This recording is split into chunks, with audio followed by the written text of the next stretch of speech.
नमस्कार। गेल्या 52 दिवसापासून म्हणजे आजचा 53वा दिवस आहे। वंचित बहुजन आघाडीच्या वतीने घंटा गाडी संदर्भामध्ये साखळी उपोषण सुरू होतं आणि उपोषणाच्या सुरुवातीच्या टप्प्यामध्ये आपण 2 माहिती अधिकार दाखल करून जी माहिती मिळवली होती त्या माहितीच्या अंतर्गतमध्ये हे स्पष्ट झालं होतं की घंटा गाडी ठेकेदार आणि नगरपालिकेचे अधिकारी त्याचबरोबर काही माजी नगरसेवक या घंटा गाडी ठेक्यामध्ये इन्व्हॉल्व आहेत। त्या घंटा गाडीची लोकांना सुविधा मिळायला पाहिजे की त्या पद्धतीने सुविधा मिळत नाही, पण बिलं मात्र रेग्युलर काढल्या जातात।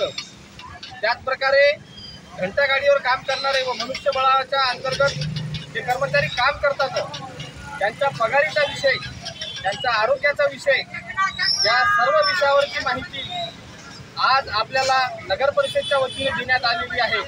आणि या माहितीच्या आधारावर हे स्पष्ट होते की घंटा गाडी आणि मनुष्यबळ या दोन्ही ठेक्यामध्ये खूप मोठा भ्रष्टाचार झालेला आहे। हे कागद आम्हाला आताच नगर परिषदेच्या वतीने देण्यात आलेले आहेत। यातून हे स्पष्ट होते आणि या अगोदर जे 2 माहिती अधिकार दिले होते त्यातून हे स्पष्ट होत आहे की ठेकेदार आणि नगर परिषदेचे अधिकारी आणि काही माजी नगरसेवक या तिघांच्या संगनमताने पुसद कराच्या मेहनतीच्या पैशामधून जो टॅक्स भरला जातो त्या पैशाचा अपव्यय किती प्रमाणात होत आहे हे या कागदामधून संपन्न झालेलं आहे। आणि आज वंचित बहुजन आघाडी हे ठामपणे सांगू शकते की मागील 53 दिवसापासून चालू असलेलं साखळी उपोषणाचं आज इथं विजयी समारोप झालेला आहे। या नगरपालिकेच्या अधिकाऱ्यांवर, घंटा गाडी संदर्भातील ठेकेदारांवर व यामध्ये असलेले काही राजकीय पुढारी जे इन्व्हॉल्व आहेत या तिघांवर सुद्धा कारवाई करण्यासाठी, या आंदोलनाला पुढे नेण्यासाठी आता उपोषण मंडपी बसून चालणार नाही, तर आम्ही हे या तिघांवरही कारवाई होण्यासाठी आता उच्च न्यायालयाचा दरवाजा खटखटणार आहोत। आम्ही त्याची पूर्ण तयारी केलेली आहे आणि थोड्याच दिवसामध्ये आम्ही हायकोर्टामध्ये PIL दाखल करणार आहोत। मागील 5 ऑगस्ट रोजी आम्ही माननीय जिल्हाधिकारी साहेब यांना एक पत्राद्वारे मागणी केली होती की घंटा गाडी संदर्भात आणि मनुष्यबळा संदर्भात इथं फार मोठा अपव्यय सुरू आहे, आपण त्याची चौकशी करावी।